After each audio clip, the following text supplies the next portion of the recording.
Bien, entonces en esta oportunidad voy a comenzar explicando las cosas más básicas para que se tenga un fundamento respecto a las cosas más avanzadas que en un momento voy a tocar.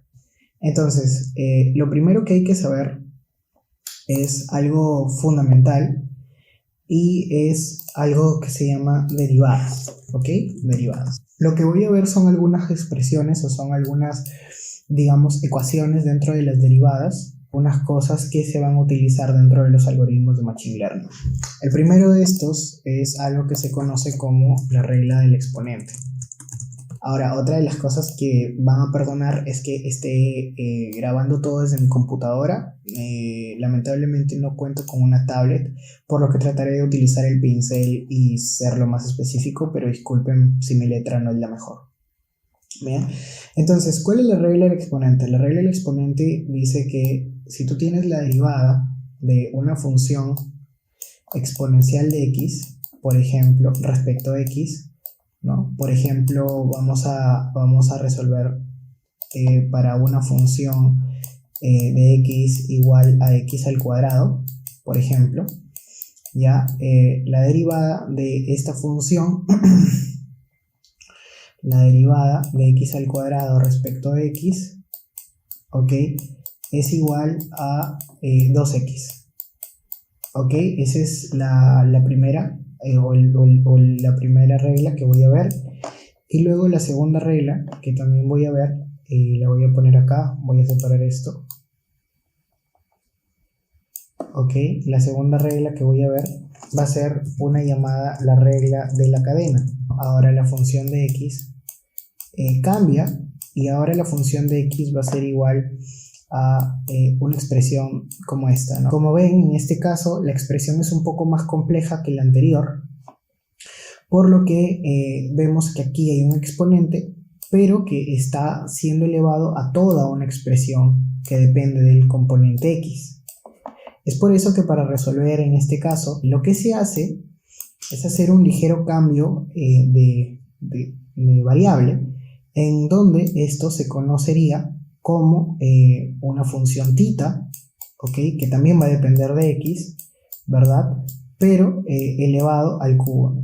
Entonces f de x pasa a ser igual a f de θ, ¿no? Entonces la regla de la cadena indica lo siguiente: la derivada de la función de x respecto a x va a ser igual a la derivada de la función basada en θ respecto de θ multiplicado por la derivada de θ respecto de x, un libro muy bueno que es el Stewart de cálculo, en el que pueden ustedes mismos mirar la demostración de la regla de la cadena.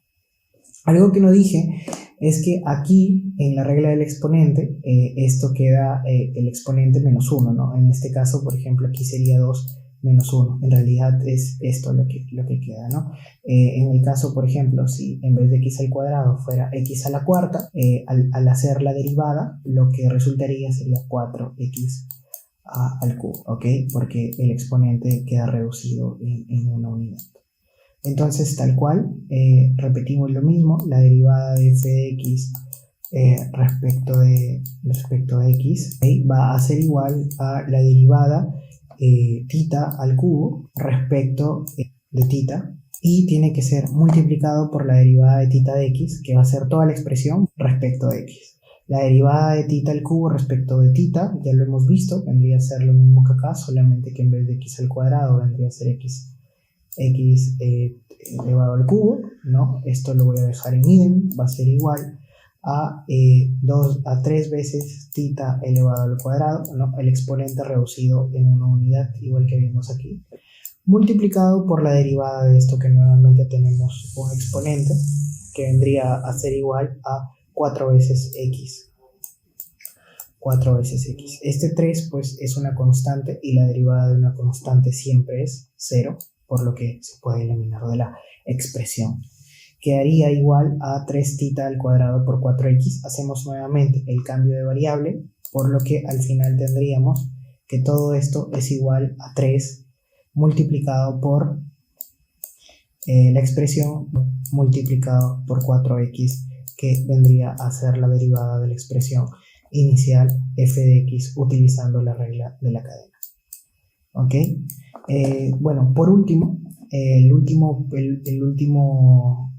punto que quiero repasar acerca de derivadas es el que se conoce como derivadas parciales. ¿Qué dicen las derivadas parciales? Las derivadas parciales se dan cuando tenemos una función, pero de múltiples variables. Es decir, imaginemos, estamos representando el precio de una casa y lo estamos representando en función de el número de cuartos que tiene, pero al mismo tiempo lo estamos representando en función de los metros al cuadrado, ¿no? Normalmente cuando representamos de esta manera una función, el precio de la casa lo llamaríamos del modo z, vendría a ser una función de x, y.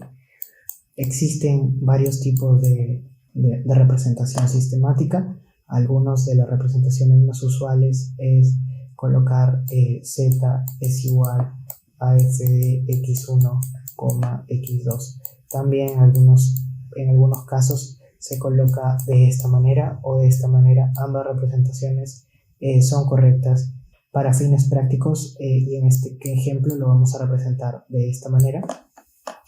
Y es por eso que tomando esta representación, supongamos que la función, ¿no? La función de x, y sea igual a 3 veces x más y al cuadrado. Pongámoslo en miles de dólares para que quede un precio relativamente bueno. Esto, si nosotros lo queremos ver desde el punto de vista de derivadas, ¿no?